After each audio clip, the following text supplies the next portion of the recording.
The Oklahoma City Thunder survive against the Portland Trail Blazers. Was this a bad loss? Is Jalen Williams taking another leap? And the Thunder had their 3 closers in hand out of the bullpen. But Lu Dort, are the struggles getting to be too much? We'll talk about that coming up on today's Locked On Thunder podcast. You are Locked On Thunder, your daily Oklahoma City Thunder podcast. Part of the Locked On Podcast Network, your team every day.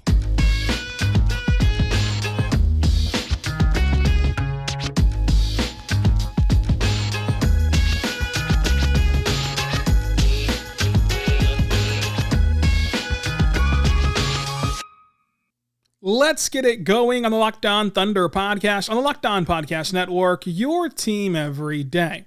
I am your host, media member and editor-in-chief over at thunderousintentions.com, Rylan Stiles. You can follow me on Twitter at Rylan_Stiles. Follow the show on Twitter at LOThunderPod. Email the show, lothunderpod@gmail.com.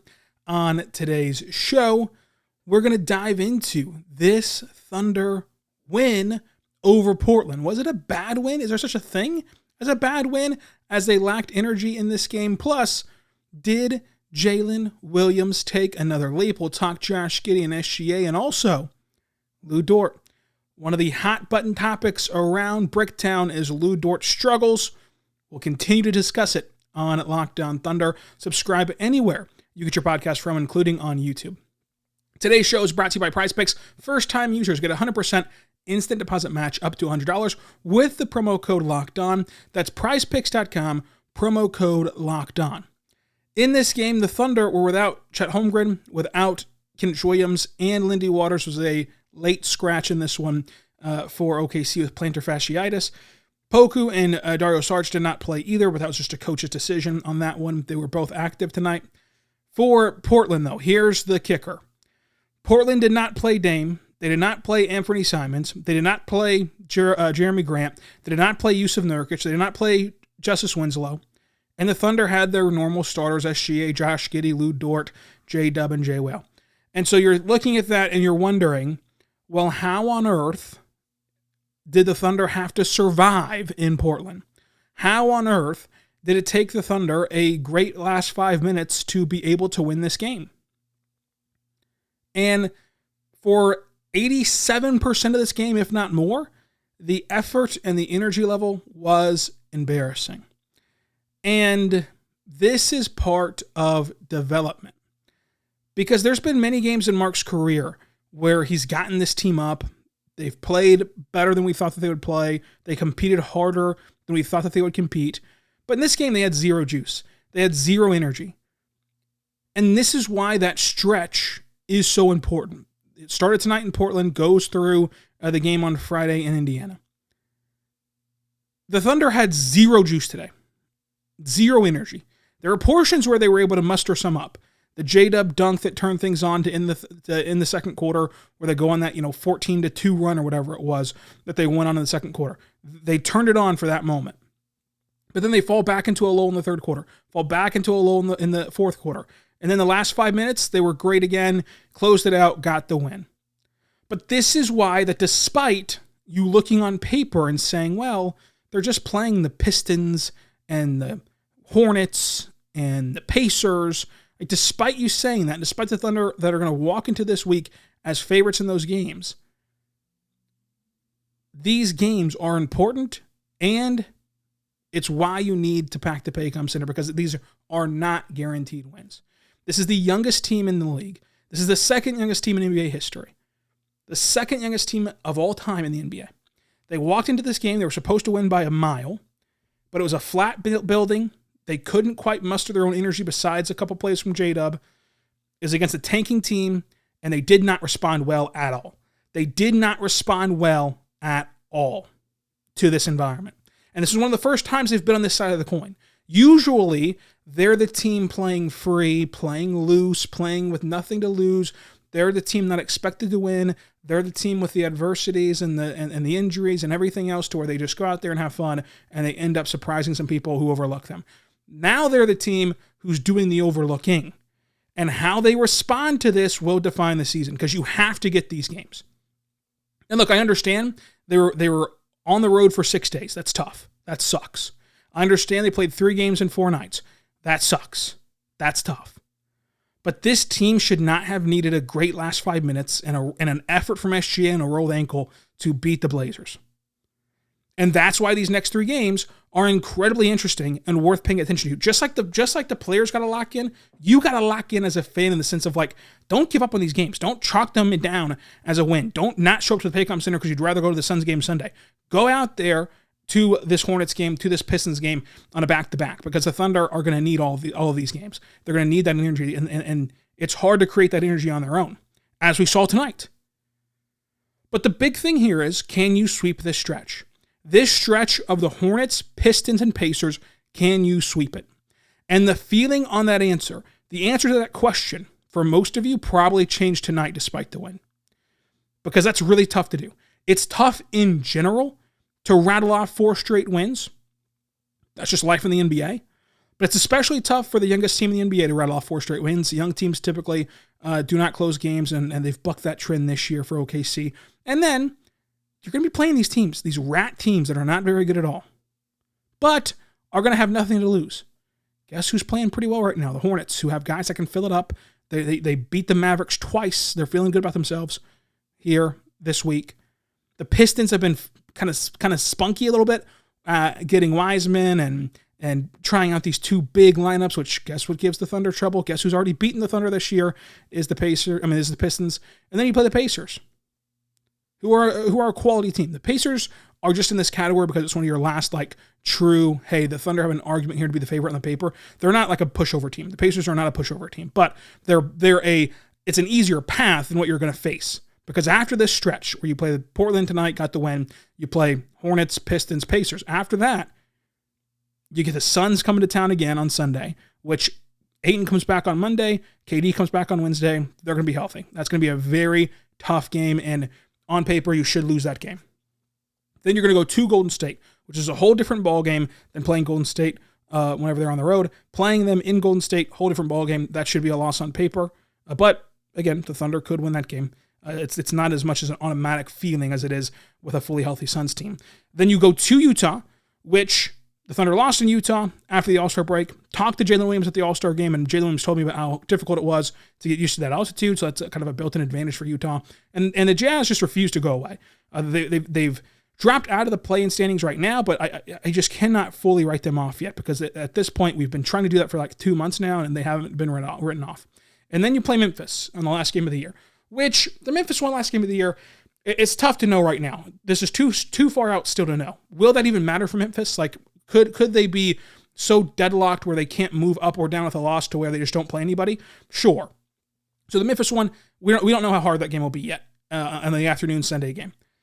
But nonetheless, the bottom line is you have a stretch right here where if you can find a way to muster up enough energy, to muster up enough try hard, to muster up enough good games in a row, that if you beat the Portland Trailblazers, which you did tonight, if you beat the Hornets, the Pistons, and the Pacers in consecutive games, then you control your own destiny the rest of the way. Play-in teams take care of business on this stretch. And guess what? This young Thunder team might not be able to take care of business. They might not be there yet, and that's okay. That's good. That's perfectly fine if they're not there yet. But I think that this is part of the development stuff. Whenever you hear the team talk about development, it's no longer where it once was, where it once was hey, try out 50 million trillion guys, bring in 10-day contracts, and just figure out what everyone can do. It's no longer that kind of stuff. It's more so this. It's more so, how do you respond from getting punched in the mouth against Portland? It did not go according to the script. It did not go according to plan. You're now the hunted instead of the huntee. You're now the team that's on the other side of that tanking coin where you have everything to lose and they have nothing to gain, nothing to lose, to where they're just going to go out there and just start throwing haymakers. Can you regroup? Can you get back on track? Can you wake up? Can you look past what the expectations are and just simply go out there and win games and assert yourself and declare yourself as a team that can take care of business? We'll see. This is a good test for them. They're going to learn from this. They learned, hey, it's the NBA. Those guys over there, they're in the NBA for a reason. Those guys over there, they're playing for something more than a win in the standings.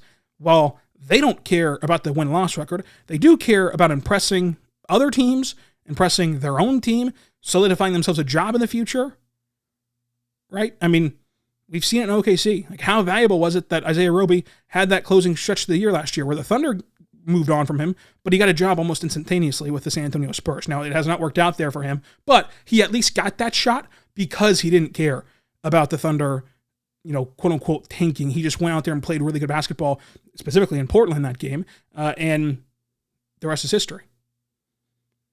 But to the question of, is this a bad win? No, there are no bad wins, especially in the Western Conference, especially with how tight the Western Conference race is right now, because I'd turn the table and say, if we went over to Locked On Mavs right now, which had a very depressing episode today, shout out Nick and Isaac for doing the Lord's work. But if we went over to Locked On Mavs today and said, hey, would you guys have rather lost these 2 games or won on 2 buzzer beaters where, it took a buzzer beater to beat the Hornets, but you at least beat them and you're in the playoff conversation and playoff race and playoff spot right now, they'd for sure take the 2 quote unquote bad losses. So there's bad wins, I should say. So there's no bad wins. It's just, this is yet another opportunity for this team to learn something, for this team to grow. And to end this on a more positive note, at every point that you have challenged this team and you've said, well, they've got to figure out how to do X or how to do Y or how to do Z, they've figured it out and they've played really well in the face of all of that. So we'll see if they can do it yet again. We'll see if they can do it again. And it was a weird route to get here. It was an odd pathway to get here after that win on Tuesday. But if I told you if I told you Sunday morning of last week, would you sign on the dotted line after just losing to Toronto? Would you sign on the dotted line for, on this West Coast swing, no matter what happens in that Phoenix game Sunday afternoon, would you sign on the dotted line for a 2-2 road trip? Everyone would have done that following the Toronto loss. You ended up stealing one from Phoenix. You stole one from LA, and it kind of set things in motion. You're back to 500, and things kind of got out of hand there for a while. But going back to the expectations, what they were before 2 outcomes, everyone would have agreed on a 2-2 road swing. So they did their job. It looked ugly. It was an ugly way to get there, but they did their job. They went 2-2 on the road. And now, can they do their job again? Can they go 3-0 this week against the Hornets, Pistons, and Pacers? We'll find out. We will find out. Coming up, let's talk J-Dub. Did he take yet another leap? Let's talk SGA and Josh Giddey, who are awesome as well. The Thunder have 3 guys who deserve some coffee for closing out this game. But first, I want to tell you right now about our good friends over at PrizePicks. Folks, PrizePicks is incredible. You can go to the PrizePicks app right now or go to their website and check it out today. With code LOCKEDON, you're going to get 100% deposit match up to $100. And when you do that, you are going to go and be able to place some wagers on some lines that they set. It's just you versus the projected numbers. So all you got to do is go to PrizePicks, and this is it. It's just you versus the numbers. You say, hey, today I think that Joel Embiid will score more than 27.5 points. And if he does, well, you win. If he doesn't, then you lose. That's it. There's no gimmick, no playing against other people, no playing against sharks who do this for a living. It's just you versus the projections. You pick 2 to 6 players, you predict more or less than whatever the PrizePicks projection is, and you can win 25 times your money on any entry. There's no competing against other players. It's just you versus the projections, and there's every sport for it. NBA, NFL, MLB, NHL, PGA, college football, men and women's college basketball, soccer, WNBA, esports, NASCAR, tennis, MMA, boxing, disc golf, Eurobasket, cricket, and more. So check it out today because entries can be made in 60 seconds or less. It's safe, secure, and fast withdrawals, and it's currently operational in 30 states and Canada. So download the app right now, PrizePicks app, and go to PrizePicks.com. Use the code LOCKEDON for 100% deposit match up to $100.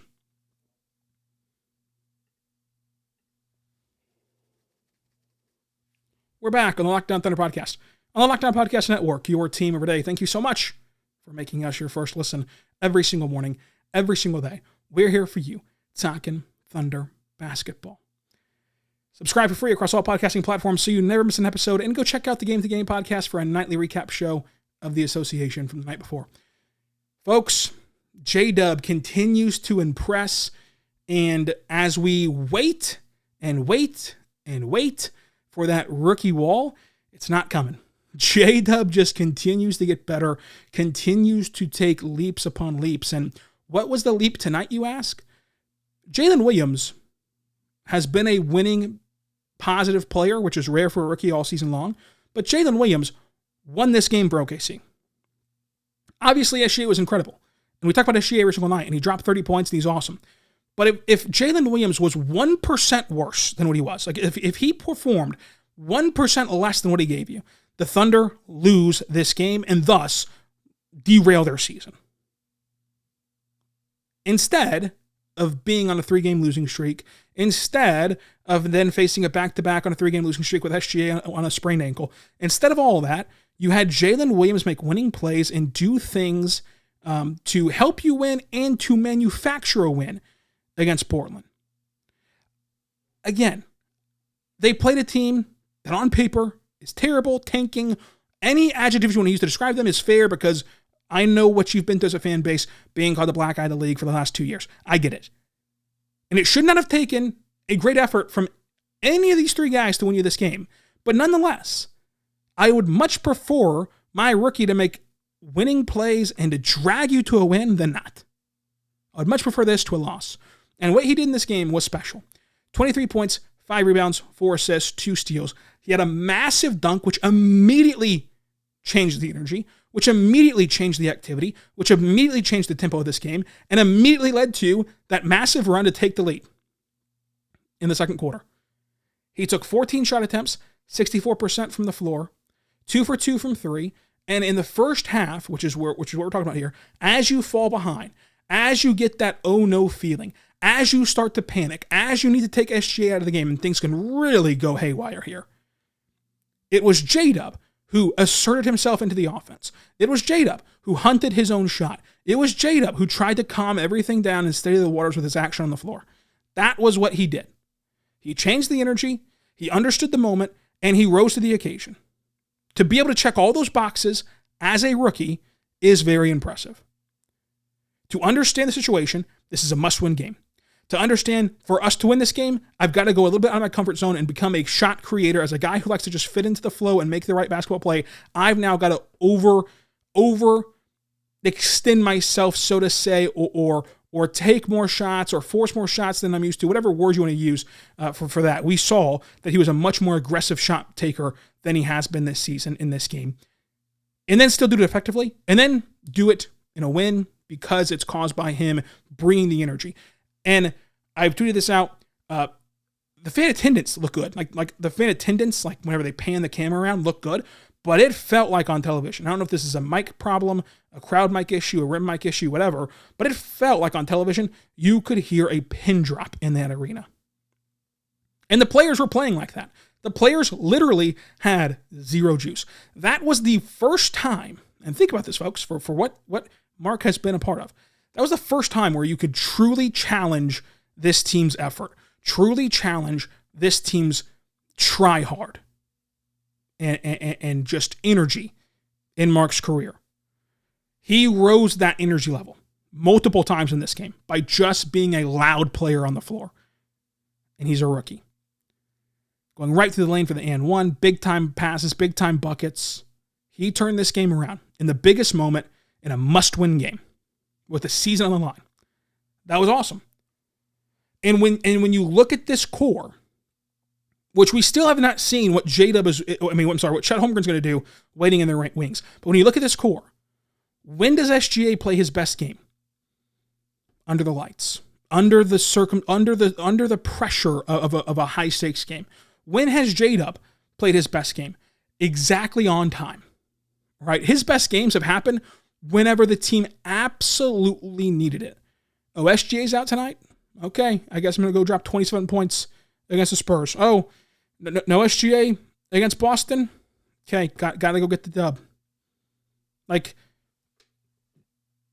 Jalen Williams has always played his role, and we've talked about that in, I don't want to call it a negative way, but like in a way of, okay, well, sometimes you're going to have to, be more aggressive, even if you have to sacrifice some efficiency, you're going to be more aggressive, right? So he loves to play his role, but he also loves to play his role in a positive way. In like okay, there's no SGA, I'm dropping 32 points I'm dropping 27 points. I'm going out there and I'm going to drop 25 points in LA the night LeBron breaks the scoring record and will the Thunder to a 3-point win. Where again, if he's any fraction percent worse, you don't win that game in LA. Like raising to the occasion as a rookie is incredibly hard to do. And if these are the type of things that these guys are made out of, then it's going to be a very, very, very bright future for OKC. Because SGA was awesome. He rolled his ankle. He was really hurting. I mean, you could tell with every step he took, he was really hurting. And here's the problem with this. This is part of the problem with, the fact that he had to be in the game and everything else we've kind of beat down to the ground. The problem is, though, that after the game, Mark said that the team doctor, Donnie Stacks, informed the team, informed Mark, of course, that SGA could return.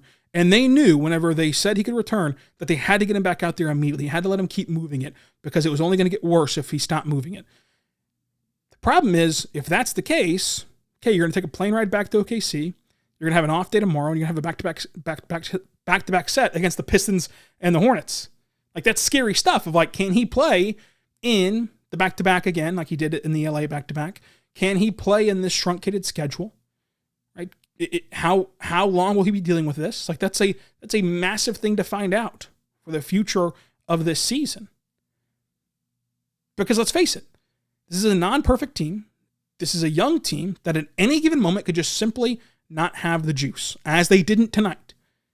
If you don't get that 31 points from SGA, who are you turning to tonight? What's the score look like tonight? So this is a big deal that he rolled his ankle in this game. And hopefully it ends up being a non-big deal. Like, hopefully he's just fine magically and can play in both games this week and go to Indiana and play as well. But this is something to really monitor for the Thunder moving forward. But 31 points tonight, 3 assists, 2 rebounds, 4 steals, played really good defense. Even after the rolled ankle, played good defense. 53% from the floor, 13 for 15 from the line. SGA was a big-time player as well. And then you saw Josh Giddey really get into a groove. I refuse to normalize Josh Giddey's passing. That beautiful whip pass to Lu Dort in the corner, he missed a shot, which is a good shot for him. Lu Dort shooting over 40% in the corner. The great pass to Isaiah Joe cutting at the rim, who missed it at the rim. That's 2 highlight passes that were not in this game, and both of them were from players who are great at that shot. He creates a Lu Dort corner 3 out of thin air, which is a great shot to create because Lu Dort, despite his struggles, is shooting plus 40% in the corner. He gets Isaiah Joe wide open diving at the rim, which Isaiah Joe this year has been in the 90-plus percentile in the NBA in rim finishing. So that's been great for his position. That's been great. And then he had the highlight reel pass that actually did come true, which is just this beautiful pass to Jay Will. Jay Will's cutting to the rim, and I just call it a skee ball pass because he flicks it under his wrist like he's going to throw a skee ball at Chuck E. Cheese, and Jay Will finishes home at the rim.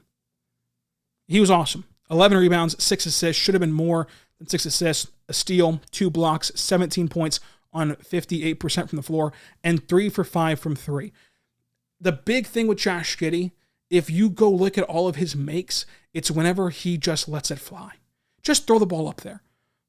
The ones that he misses typically, and of course this is not 100% true, but like it's just like the majority of the ones that he misses, are these ones where he catches it, he thinks about swinging it, he doesn't want to force it, then he hesitates, but then he just goes ahead and shoots it anyway because he's still open. The more he holds on to the ball after getting it passed to him, the more the percentage of 3-point chances made goes down, I believe. I'll go look that up today to make sure that my eye test is right, but like that's just how it feels like for Josh Giddey. And I think that today you saw him really shoot the threes in rhythm, in stride, not really thinking about it too much, and it results in 3 for 5 from beyond the arc. Coming up, though, yeah, we did a whole podcast on it Friday, but it's again time to talk about Lu Dort's struggles again on this podcast. But first, I want to tell you right now, but our good friends over at Built Bar, folks. Built Bar is incredible. My personal favorite flavor of Built Bar is the cookies and cream Built Bar. Check it out today. Vote for it today in the Built Bar March Madness bracket, and you're going to get entered for a chance at free Built Bar. Now, not only will a Locked On fan win a 12-month subscription to Built, but they'll have Built Bars monthly to their door. You got to try Built Bar. Built Bar's the best protein bar ever. Seriously, it tastes like a candy bar, and they have so many great flavors. Again, my personal favorite flavor is cookies and cream, but don't stop there. They have cookie dough. They have brownie batter puff. They have coconut marshmallow. They have salted caramel. They have all these great flavors like churro, mint brownie puff, and salted caramel and peanut butter brownie. Check them out today. That's Built Bar. It's a protein bar, but it tastes like a candy bar. We're back on the Locked On Thunder podcast, on the Locked On Podcast Network, your team every day. Folks, Lu Dort continues to struggle. There's no other way to put it. He's struggling. Here's the thing about Lu Dort. 6 points, 2 assists, and 2 steals, and assists, 6 rebounds. He once again had a key stop down the stretch of this game, which was important. He goes 0 for 6 from 3, 2 for 14 from the floor. Look, he was bad on offense tonight, except for a game-sealing slam in terms of results. I thought offensively, had it not been thrown into the midst of a brutal stretch from him since the All-Star break. He's been brutal offensively since the break. But had this been dropped into a stretch where he was playing well, it would not have felt this bad. And that's hard to believe because he went 2 for 14. But for the majority of this game, he had a couple bad rim drives, which is just going to be life with Lu Dort. That's going to be life with him forever. But he did make some solid swing passes. He did take some open shots. The thing is with Lu Dort, I don't think he's a terrible player. I don't think he's a starting level player. I think he's a boom or bust guy. He's a boom or bust guy. This season, Lu Dort, this season, despite how terrible he's been since the All-Star break, he's had 25 games where he makes 3 or more threes. He's had 8 games where he's had 4 or more threes. And in those games, he looks incredible because when you add that 3-point shot to his defense, it's awesome. But he cannot be a consistent starter. And I don't think that when you play teams like Portland, which came back to bite me, this opinion, because luckily I didn't tweet it out or else I would have been ratioed. But I was thinking to myself, hey, you probably shouldn't close with Lu Dort because there's no superstar on that other side of the court that can really go get a bucket on you. So you might as well close with your best options like Wiggins to help you on both ends. And of course, Dort got that massive stop at the end. Here's the thing. He's a boomer bust player. There's going to be nights where he is just awesome from 3, which some people do not want to admit because he's in the midst of a terrible coach streak. Like, oh, he never makes shots. He never plays good offensively. No, there's games where he plays really, really well. Look at the Brooklyn third quarter, like where he single-handedly turned the game around and won you the game against Brooklyn, which every win is massive in this season. But there's also games where he plays terrible. Just outright horrendous in some games on the offensive end. So he's probably not a starter long-term. Like, that's the conversation to have. It's not he's awful, get him off the team, never play him ever. But the matter of fact is, with the cap space that you have, with the future draft picks that you have, with the ability to upgrade this roster that you have for not only this offseason, but future offseasons, he's probably not the answer at the long-term starting position because you're going to be able to upgrade him so easily. But that doesn't mean he's not a good NBA player. That doesn't mean he's not a really good player. And as a matter of fact, I would venture to guess, if you listen to any other fan base and checked on any other subreddit or any other Twitter community or whatever, or podcast, Locked On Podcast, we have them for every single team, and go look at the comment sections. If you went to go do that for any team, you would find out that the 5th starter, whoever they would rank as their number 5 starter, has a ton of people complaining about him. But the thing is, Lu Dort is just the guy you can use whenever he's on from 3, and thus it elevates the way that you feel about him, and he's able to go be a stopper on the other end. And that's still awesome value for an undrafted free agent. I think what you do with Lu Dort is pretty simple. Like, it's going to be continued to be brought up every time he has a bad game, but you give him another year next year of like, hey, the roster's flushed out. Your role offensively should just be to sit in the corner where you shoot over 40%, hit corner threes, and then come down here and play electric defense. And if he still cannot gravitate to that role, if he still cannot adapt or be in that role efficiently, or I don't want to blame this all on Lu Dort because we don't know the answer to this, so I don't want to blame it all on Lu Dort, or if Mark refuses to use a player that way because he didn't use Bazley in a role that I think was best suited for him, if he doesn't want to use a player that way and wants to use a player the way that he wants to use him, which is just everyone's a playmaker, everybody's a cutter, everybody can do everything, and doesn't want to have somebody just camping in a corner, if that's the case, then yeah, you part ways with a guy that can give you something back on the open market. But like, it doesn't have to be he's terrible, never play him, he sucks. The bottom line is he's a boomer bust kind of guy. Because there was not a lot of hate for Lu Dort after the Brooklyn game. There wasn't even a lot of hate for Dort after the Lakers game where he nailed in, 4 for 8 from 3? But you go 2 for 14 offensively and all of a sudden, he's not even a good defender anymore. Like, he's still a good defender. He's a good defender. But he's got to figure out how to thrive offensively. It's the out of control, wacky drives where he just can't rim finish. He is just astonishingly bad. Being in the bottom 10 percentile at rim finishing for a guy that's built like Lu Dort is jaw-dropping. It's indefensible. Like, there's no defending it. Okay? The only asterisk would be he was hurt with that shoulder injury last offseason, so he couldn't improve it, and he talked about that in the preseason. But with that being said, I totally agree with you if you want to say Lu Dort will factually never get better at rim finishing, because to this point in his career, he's only gotten worse. So you have a 4-year sample size of him only getting worse against maybe, possibly he can improve this summer. Your concrete evidence is much more permissible in court. But I also don't think he's like a terrible player that can never play in the NBA again. Like there's some middle ground here. The truth is oftentimes in the middle. Going 2 for 14 offensively, however bad that was, right? And really, it was 1 for 14 because the ending dunk just shouldn't even count as like a stat when you want to quantify how bad he was offensively tonight. That's inexcusable, but it's just the fact that he is just so Jekyll and Hyde.